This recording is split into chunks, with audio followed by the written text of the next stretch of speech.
Right, the triple header has concluded from Times Square, New York City. Your man, Radio Raheem, was there reporting at the scene, and we held it down here in Vegas. But man, where do we want to start? We got to go in chronological order, right? Teofimo Lopez beats Arnold Barboza.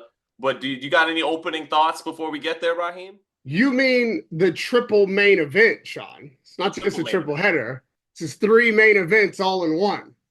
The first of the three main events, I thought was like, okay, I was disappointed that it wasn't more exciting. However, from the very beginning, I said this is the not real fight. That's not the right way to put it. This is the most competitive fight on the card. This is the one that means something for real in that it's a world championship. Right. This is a fight that is likely to have the most highlight moments that could happen on either side of the ring.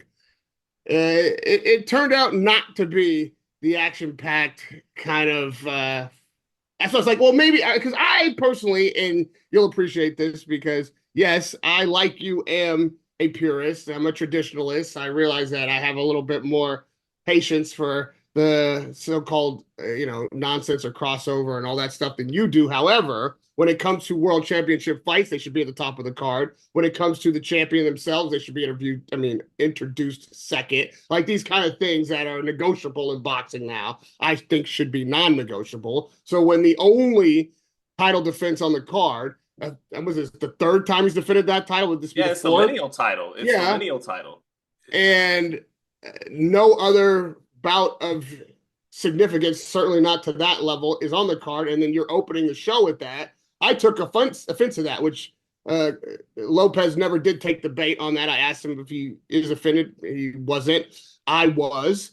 And so then I got myself to the place where I was like, well, okay, because this is the most competitive fight, because this is the most significant fight, maybe like in show business, you want to start strong. You want to open with something that gets everybody there, that matters. Maybe in this instance, because it is such a showcase kind of night, you're putting the most important thing first. That's how I rationalized it. But then also Teo's antics, he was also, I thought, the star of the buildup. He went much further than everybody. He was more engaged with it. He was hyping the fight. He came with his antics. He was the show, the whole buildup. Without him, the thing would have been a sleeper.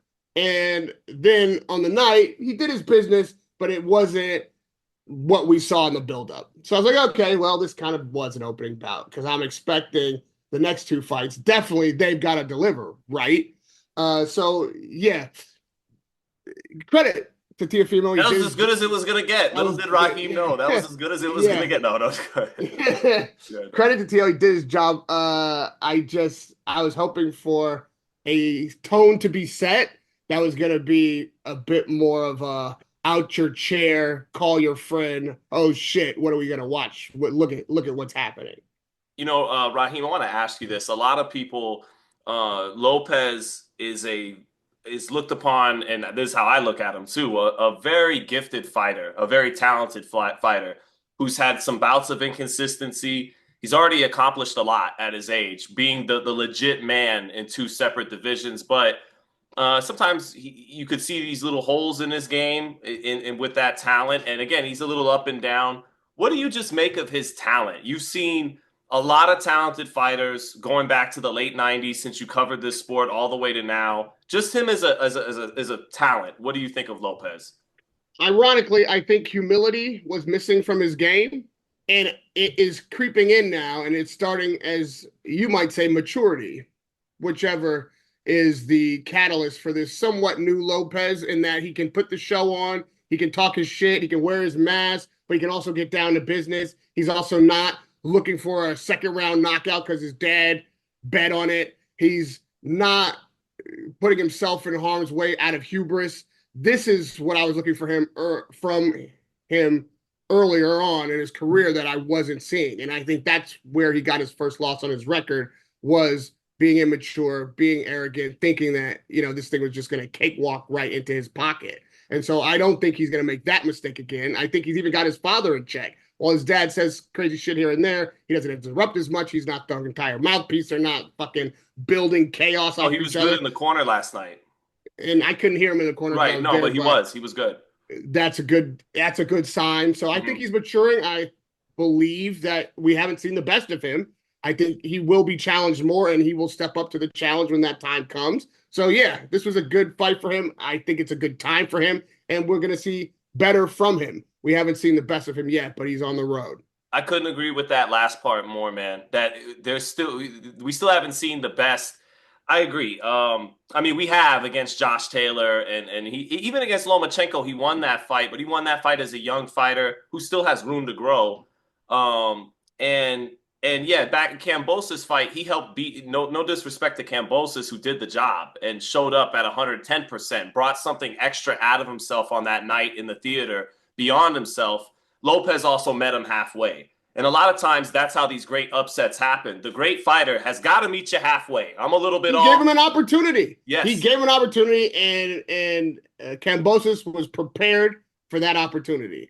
That's what happens. At this level, we can between the margins say this guy is good and this guy is trash, even though at that they're all at a certain level where nobody's really trash. We're just comparing them relative to the other. So if you give a fighter at even Cambosa's level at the time of that fight a real opportunity and he's prepared and he's hungry and he sees the opportunity, he is going to seize the opportunity. And that is what happened. You're exactly right. You might have met him more than halfway, but to get the other end of that journey accomplished, Cambosos had to be a champion on the night, and he was. So on to Lopez in this fight.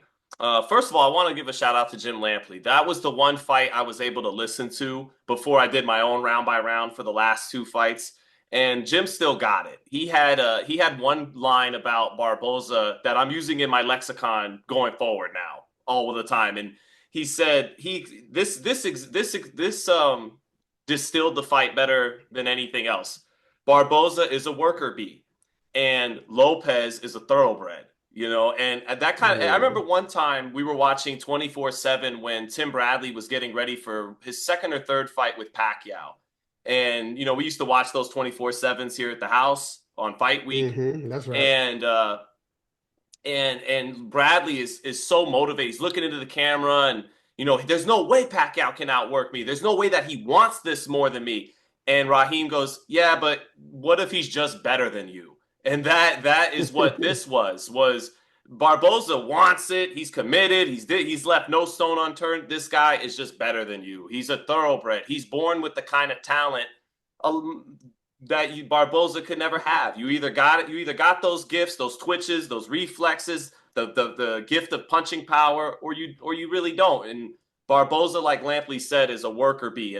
But ultimately, like Lopez didn't do what he did in the Kambosos fight. He didn't meet him halfway to give this less talented fighter a chance to get the upset. Nope, he didn't meet him halfway, and so the gap was the gap. But I did want to shout out Lampley. He still got it. He's still the man. And I have to listen.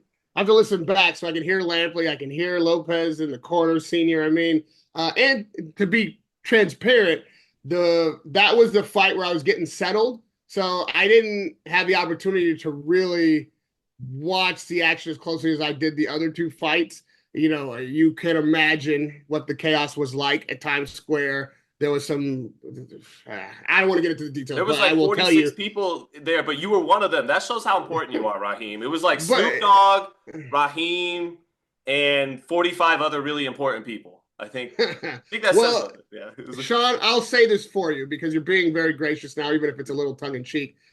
It shouldn't have been down to the 45 most important people or the 300 most fucking close people to Turkey Al Sheikh or the richest people in New York on the day or the most famous or the most followers. It should have been an event that could be enjoyed. If you're going to put it in Times Square, it needs to be enjoyed by the city. It should be something that can be seen from anybody walking by. That people should be on their roofs and the towers looking down. People should be in their windows looking out, like the Macy's Day Parade. This is what I imagined was going to be the atmosphere when Right. this thing was announced. Now, again, I can't say whose fault that is. I don't know if this is what Riyadh season had in mind, and then the city of New York was like, no fucking way. I don't know what the logistics are. I don't know what the insurance Security is is a like. real thing. You know, exactly. yeah, So, but you were able to freely flow around the event. So they had at different times streets blocked off that made it difficult to walk around. But at no point could you not get very close to the ring. The problem is that there were borders up where you couldn't see. So there was like kids standing on top of things looking over the fence, and there were people, you know what I mean? And it felt to me, again, I cannot say whose fault this is. I don't know what the original plan was because the plan changed right up almost until the time that I was in my seat, which is why I wasn't in my seat to be able to enjoy the first fight as I should have been. But I I didn't like the feel of this elitism. Like you're in the middle of a very public place making a very public statement and the public's not welcome. It's yeah. like we're having a little powwow in our decadent living room in the middle of the fucking commoners. And that just didn't feel right. And it didn't look right. If you're on the outside, which I was getting in on the outside, you can see. I didn't like that look of kids looking over the fence from like standing on top of dumpsters trying to like get a peeky boo. And then people in boxing that are working in the sport, that are journalists, that are, that are worker bees, if you will, Yeah, in Cole Gym. surrounding establishments like uh, of Bubba Gump, where you can't really see, they're just on the screen, or you can just see a little corner of the ring, and then certain other people who are also not invited to the inner bowl, but more important than the people who are at Bubba Gump are at like Good Morning America, and they can actually see from the Good Morning America window right into the ring through the glass. It was like a tier system of it's a class system, Right. and it felt that way. And then the people of New York, who really made the most sacrifice in the sense that they allowed this in their city in a prime night at a prime time, were disallowed from enjoying it. And it wasn't even on the jumbotrons around the ring. So, which is another thing I expected. I thought that they were going to just buy out all the Yeah, yeah, electronic yeah. monitors around the ring, and even if you couldn't see the actual physical action, you couldn't escape it if you looked up. That wouldn't have been what I wanted. I would have rather you be able to see in the ring and that. But if you couldn't see in the ring, I thought at least you'd be broadcasting this thing from all the screens, which would have been a sick look, which would have been a dope look. I thought I that's what don't they were know. doing. Yeah, I thought all yeah. these things is what they were going to do. I don't know why those things didn't get done. Maybe that's what they wanted to do. Maybe it never was. I can't say, but it wasn't what happened. And to me, what happened didn't feel right in I'm that gonna regard. I'm gonna break down Lopez's fight in just a second, but you know I'm a huge South Park fan, and so while you were talking about it, there was this episode where Cartman buys a theme park. He finally he lucks up and gets $1 million. He buys his own theme park, Cartman Land, and he's like, Cartman Land has the greatest rides and da da da da da, and you can't come. That's right, at Cartman Land, we have all the fun, and you can't come. Like that's just so yeah. Anyway, We might have to find that clip and drop it in. This might. yeah, yeah. So classic South Park episode. But to the fight, this is so let's take it, let's ground this thing. Let's take it to the most essence, fundamentals of the sport, the jab. The jab is one of the main stories of this triple header. Teofimo Lopez got back to his jab. This is the best his jab has looked since Lomachenko. Made the fight easy for him. Yeah, the reflexes, yeah, the counter punching, yes, the creativity. That was very strong from him as well. He's unpredictable. You don't know what he's going to do off that up jab. He's creative and dynamic. That's one of his gifts. The jab, Teo using the jab made the fight easy. Rolly later on in the main event, the most important punch in that fight was his jab to the body. That won him the fight as much as anything else. And then for Devin Haney, what didn't allow him to look as good as he probably wanted to was a few things, but one in particular was the jab. He didn't work his levels. He wasn't busy with it. He didn't double it up. But Teo looked really good with his jab. He's very unpredictable and creative. Lampley, who I gave that credit to, still got it, was overrating the performance, which is something the great Lamps would do on HBO every now and then too, right? And bang, bang, bang from Pacquiao. Hard right hand by Taylor on Hopkins, and the right hand didn't land. But he, yeah, Lamps is the GOAT. Okay, that's not. I'm Of just saying. course, well, you can, you know what I mean. You can Yeah, nitpick anybody, but that's one of his soft underbellies we can gets poke. excited. Okay, he's trying to Yeah, give credit to yeah. the guys, but so Lopez to me wasn't spectacular. He was winning every single round. The only thing lacking from his performance is his power has plateaued a little bit at 140. He hasn't been getting the stoppages, and he didn't really go for one at any moment in this fight. You didn't. He didn't have the power surge, and not only that, he didn't have the temperament to try to go for it. He just won every round and boxed very well, put together some good combinations here and there, and just handcuffed Barboza. The talent gap was too much for him. Because his power is plateauing a little bit at 40, there's questions about what he could do at 47. I think Brian Norman and Jaron Ennis, those are big men. Those are real, full-grown, well-fed welterweights, and they are not lightweights coming up like all. I think that these guys should stay in the pool together. Stevenson, Haney, Garcia, and Davis and Teo. And I think they should look to fight the lightweights that have moved up like they have, and maybe the other 40 pounders. I'm all for Lopez daring to be great. If he wants to fight Jaron Ennis, it's a very intriguing matchup. They're two of the most just naturally talented fighters in boxing.